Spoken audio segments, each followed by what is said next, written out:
Well, with me now is independent trade consultant Rachel Thompson. Many thanks for coming in and joining us, Rachel. As I understand, one of the key sticking points throughout these ongoing negotiations towards a global trade pact has been agriculture, and we're edging closer to a solution on that.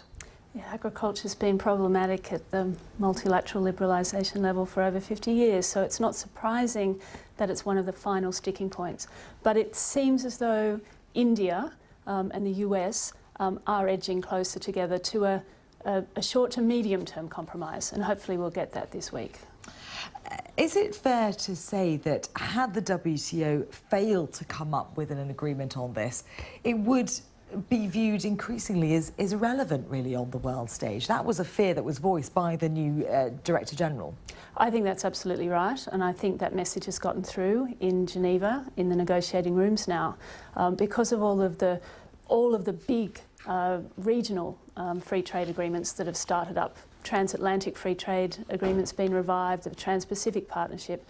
So I think this really is the last attempt to show that while all those other agreements get going or conclude, the World Trade Organization Forum remains the overall umbrella. And what would you say are the other key sticking points to work through aside from agriculture? Well, what they've done for this upcoming ministerial meeting is shorten the agenda, narrow it to just 3 or 4 key topics instead of 20 plus. And there are still some sticking points within those 3 or 4 key topics. In the trade facilitation agreement, it's really about the complexity of an agreement or a draft agreement that's meant to streamline cross-border trade. So there's a contradiction there, if you like.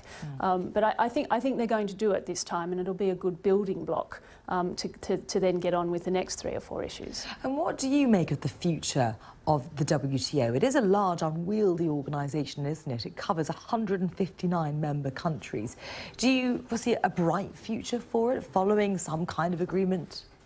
I think the way that they're going about it for this particular ministerial meeting is the right way, to take 3 or 4 issues that have an interconnection and deal with those, and then the next 3 or 4, instead of doing 20 plus topics at once, which becomes impossible to make any progress on.